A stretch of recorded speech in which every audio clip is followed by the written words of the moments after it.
said something very interesting to me another day, and if we can't share this, just tell me to Sure, be sure. quiet. But you said one part of your M&A strategy is you're buying in other countries so you can work for some of the clients you work for in the U.S. in those other countries.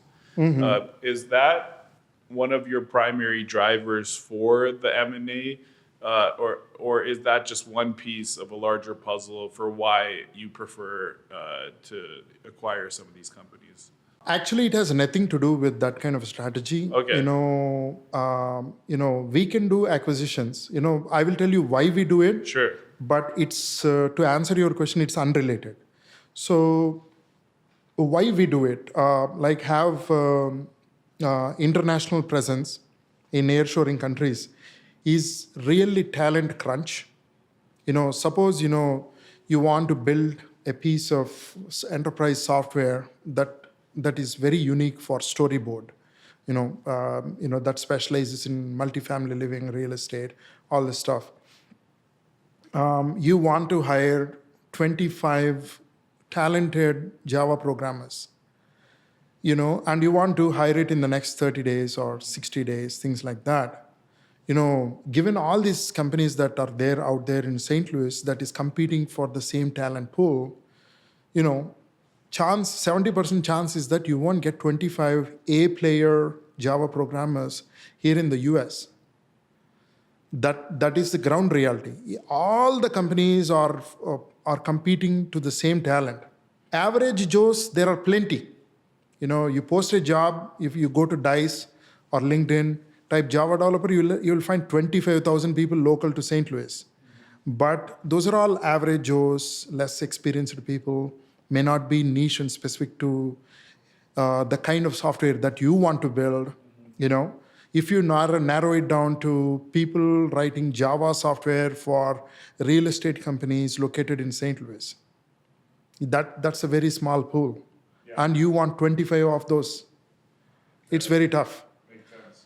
And oftentimes you are also riddled by failed IT projects somewhere else. Say you are a leader, with $100 million budget, capex budget, or opex budget for for IT teams. Something would have gone wrong, and you have less money now for doing this project, but you have to do this project, but you don't have the money for hiring 25 software engineers in 60 days. You have to wait for annual refresh.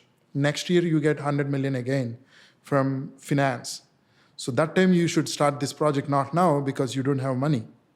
So cash crunches, talent crunches, these are the things, and our clients are pushing us to explore internationally, not us trying to do something fancy.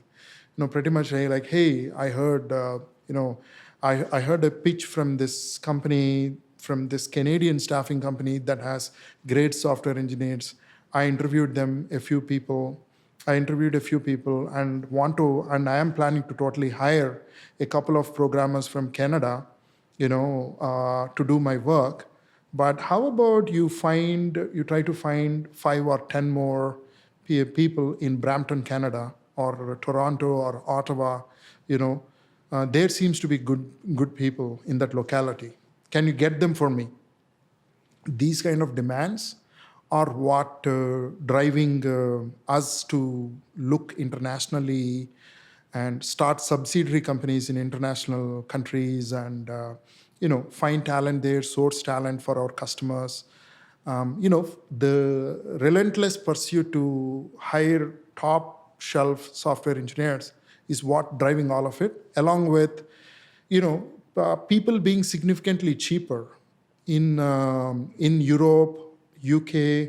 UK is almost at par, I would say, but in Europe you would find great software engineers at a lower price. What about Canada? Canada and Mexico too. Okay. They are, a lower priced, great software engineers, higher quality people. And,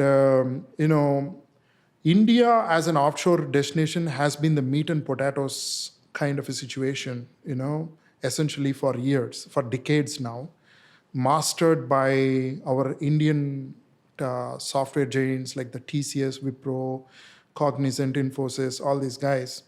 But it's all meat and potato. If you have like 500 or 1,000 people, you hire 200 really strong, solid subject matter experts here in the US and have 800 people, who would just follow the orders of these 200 people in India. So that's the typical hiring model that is in progress for decades here, as much as I understand the models. So, like you find a lower cost, you can hire fastly. We can even hire 100 people in 2 weeks if we want. All of these guys are experienced software engineers in India. You get like scale and all that in India. So that's why companies look for people in India. India, is becoming less of a favorite these days in the recent years, mainly because of the immigration hurdles.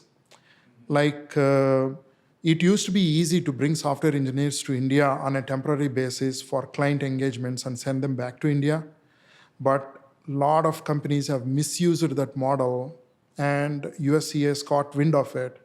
And now they are being careful, so it's not like we cannot bring people from India, like high quality talent from India, but the number of hurdles you need to jump to deliver a person from India to a client here in the US are much more. There's a lot more scrutiny, lot more resistance.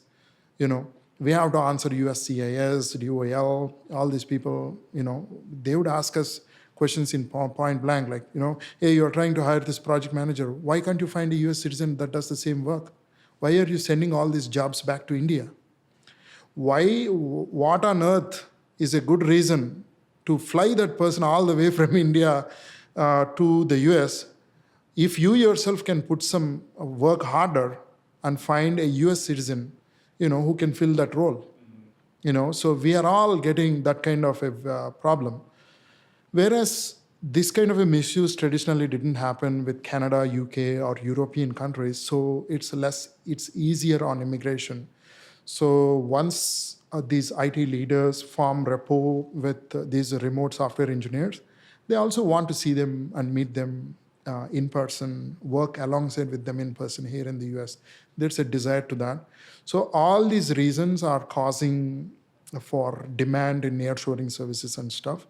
Coming back to why we want to do it is primarily the client demand.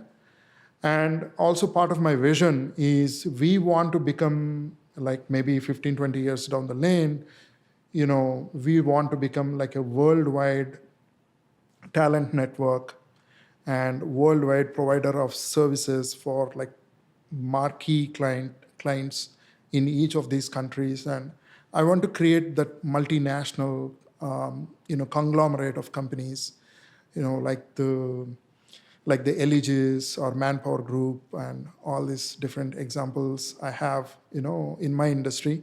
So they are like the reference points. That's pretty much my desire. But we will be slow and gradual.